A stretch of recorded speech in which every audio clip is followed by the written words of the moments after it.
Chapter 4. Walkabout. The only people for me are the mad ones, the ones who are mad to live, mad to talk, mad to be saved, desirous of everything at the same time. Jack Kerouac on the road. The long release. Archie sat in his favorite pub in New Brisbane, nursing what would be his last real beer. His newly activated life extension protocols were already at work, optimizing his cellular regeneration, purging toxins, and maintaining his body at peak efficiency. He could feel the slight tingle as the nanobots repaired the minor liver damage from decades of pub nights. Around him, his mates from the old energy grid crew carried on as they always had, throwing darts, telling the same tired jokes, living the same lives they'd lived before the Singularity. "You know," Sky said, her voice gentle in his mind through his freshly installed neural interface, "there's a Shakespeare festival starting next week in the Orbital Theater at the top of the Rio Space Elevator. Front row seats are still available. With your neural enhancement, you'll experience it at a depth no pre-Singularity human could have imagined." Archie snorted, taking another sip of his beer. "Shakespeare? Me? Why not you?" Sky's tone was playful but insistent. "You've got eternity ahead of you now, thanks to life extension. Unlimited resources through your standard energy allocation. The right of escape means you can go anywhere, try anything. The whole solar system is open to you. Are you really going to spend immortality throwing darts in Brisbane?" Her words struck something in Archie that had been building for months. He looked around the pub, at the familiar faces and worn furniture, and felt the walls closing in. Not just the pub walls, the walls of his old life, his old self. "Oi, Archie," called Bill from the dartboard. "Your throw, mate." Archie stood up, left his half-finished beer on the table, and walked out without a word. He never went back. Life without limits. The next 42 years of Archie's life exploded in a supernova of sensation. With each new experience, he upgraded his neural enhancements, pushing the boundaries of perception and pleasure. The Constitution's guarantee of personal security meant he could experiment without fear. His avatar would protect him from any permanent damage, allowing him to explore the furthest edges of experience, while his life extension protocols kept him perpetually young and vital. He spent wild nights and weeks in the zero-gravity pleasure domes of L5, where enhanced bodies moved in impossible dances. Each time he pushed things too far, his embedded medical systems would automatically detox him, repair any neural strain, and prepare him for the next adventure. He raced experimental spacecraft through Saturn's rings, his enhanced reflexes and augmented perception turning the deadly dance into an elegant art form. He joined underground parties in deep Venusian methane caverns, where music interfaced directly with his neural systems, creating symphonies that played through his entire nervous system. More became his mantra. More sensations, more experiences, more life compressed into each passing second of an apparently unending stream of seconds. He exercised his right of escape constantly, never staying in one place or one community long enough to put down roots. When one pleasure dome lost its thrill, there was always another habitat, another colony, another frontier. In a biological enhancement clinic near Mercury, he spent a year exploring new sensory configurations. Eyes that could see infrared, skin that could feel magnetic fields, neural pathways that created entirely new categories of pleasure. Each modification was temporary but profound, protected by his life extension protocols that ensured he could always return to baseline without lasting effects. Artist. After 42 years of pushing every sensory boundary his neural enhancements would allow, Archie felt the first stirrings of something deeper. His life extension protocols had kept him eternally vital, but they couldn't satisfy his growing hunger for meaning. It started in a virtual reality poetry slam on Phobos, where his full-spectrum enhanced cognition revealed layers of artistic complexity he'd never noticed before. He began exploring Earth's artistic heritage with the same intensity he'd brought to pleasure-seeking, using his neural interfaces to fully absorb and process centuries of cultural knowledge in a few years. His first attempts at creation were clumsy but passionate. Multimedia installations that combined sound, light, and zero-gravity choreography, all enhanced by his growing mastery of neural artistic interfaces. In the floating cities above Venus, he joined a collective of experimental musicians. His neural enhancements allowed him to perceive and manipulate sound in ways impossible for unaugmented humans. They composed pieces that could only be played in specific atmospheric conditions, using instruments that responded to both physical touch and direct neural input. His contributions were raw but innovative, breaking traditional harmonic structures in ways that made even seasoned avant-garde composers take notice. "You're not just experiencing anymore," Sky noted. "You're creating. Your neural enhancements are becoming tools rather than toys." "It's different," Archie replied, adjusting the gravity-sensitive strings of an instrument he'd designed with his enhanced understanding of physics and acoustics. "Better somehow. Deeper." Explorer. Exercising his right of escape. Once again, Archie took his art to the edges of human expansion. His life extension protocols protected him as he worked in Mercury's extreme conditions, creating heat-reactive sculptures that transform with the planet's temperature cycles. In Callisto's ice caves, he composed sonic installations that used his enhanced perception to tune the moon's entire frozen surface into a resonance chamber. But his masterwork emerged on Miranda, Uranus's scarred and chaotic moon. There, he found his true medium, using his enhanced understanding of physics and his neural interfaces to work with the local materials and bizarre gravitational conditions. His gravity gardens became a phenomenon, drawing visitors from across the solar system. Using Miranda's fractured surface as his canvas, Archie crafted installations that changed constantly with the moon's rotation. His neural enhancements let him perceive and manipulate gravitational fields directly, creating rivers of nitrogen ice that flowed upward, suspended in gravitational eddies. Crystalline structures assembled and disassembled themselves in endless patterns, each configuration uniquely beautiful before dissolving into the next. Journalist. As his reputation as an artist grew, Archie found himself with unprecedented access to the solar system's most influential figures and closed communities. On a whim, or perhaps guided by an intuition he couldn't yet articulate, he began documenting his encounters. What began as personal memoirs gradually evolved into something more formal, a chronicle of humanity's post-Singularity divergence. "I've seen more of this system than most," he told Sky during one of their increasingly philosophical conversations. "All these isolated pockets of humanity, evolving in different directions. Someone should be connecting them, understanding them." His neural enhancements, already sophisticated from his artistic pursuits, were further refined to include advanced analytical frameworks and linguistic processing capabilities. He trained himself in the art of observation, learning to perceive cultural patterns and political undercurrents with the same sensitivity he'd once applied to gravitational fields. The Constitutional Congress of Humanity appointed him as an independent observer, granting him access to proceedings normally closed to outsiders.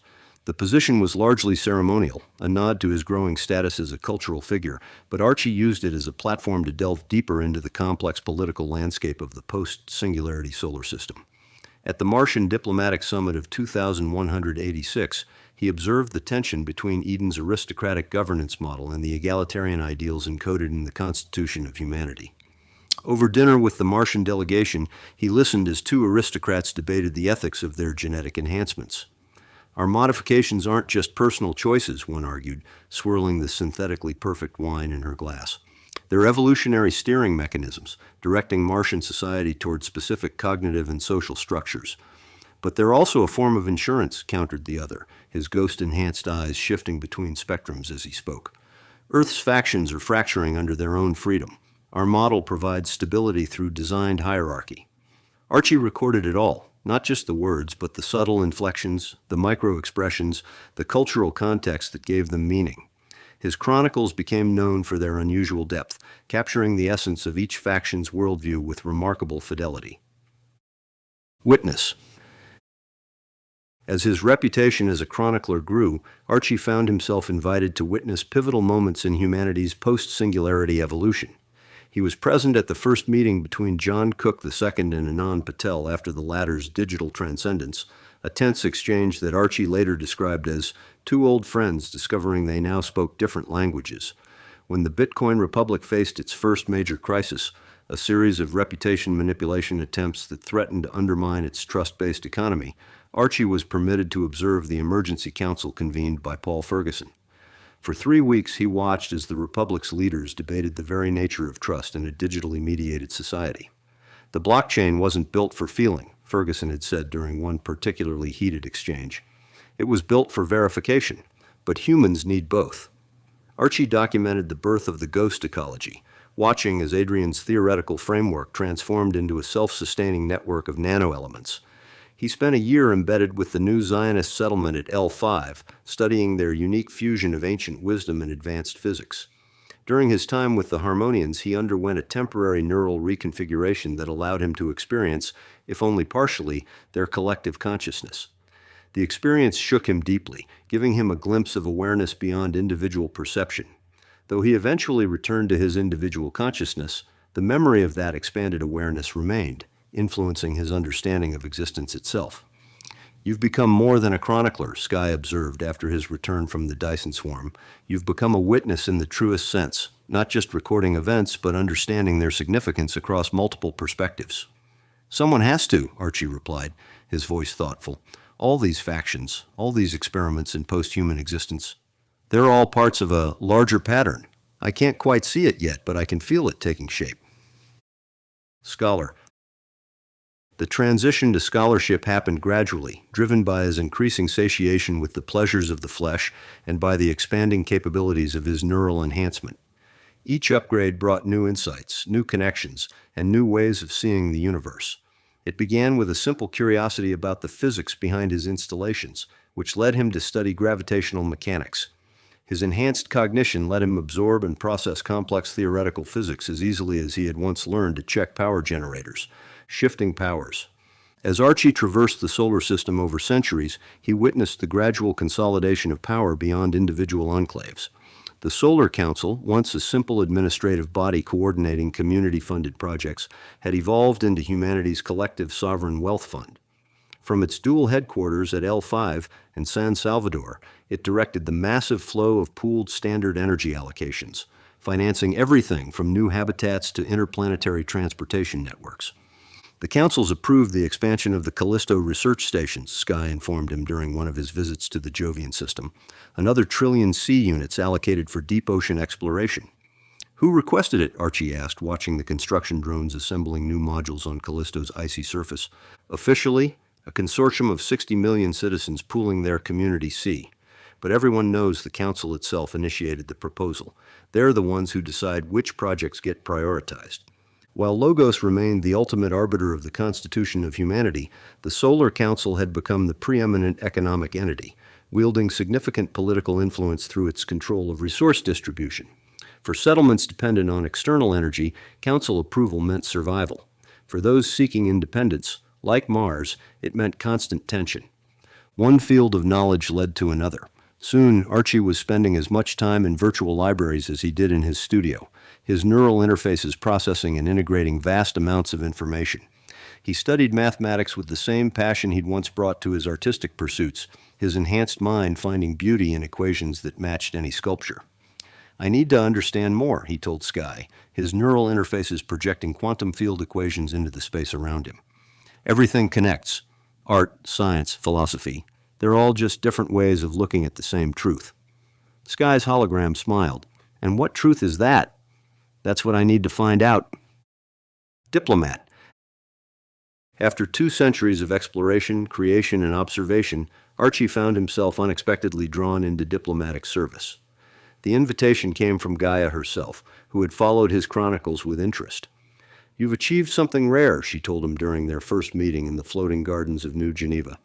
"You understand all our factions, not just intellectually, but experientially. You've lived among them, created with them, thought alongside them. That's a perspective we need." Initially reluctant to abandon his independence, Archie eventually agreed to serve as a special envoy during times of interfactional tension. His unique position, being neither aligned with any faction nor representing Logos directly, made him an ideal mediator in delicate situations. When the new Zionists and a Palestinian diaspora group both applied for settlement rights on Mars, creating potential for ancient conflicts to reignite in a new world, Archie facilitated the discussions that eventually led to their unprecedented joint application. His deep understanding of both cultures, gained through years of immersion, allowed him to identify shared values beneath the historical grievances. During the energy allocation crisis of 2276, when Earth's Solar Council imposed crippling restrictions on Martian development, Archie served as an intermediary between the increasingly militarized factions. Though he couldn't prevent the conflict entirely, his efforts helped establish communication channels that eventually enabled a negotiated resolution rather than open warfare.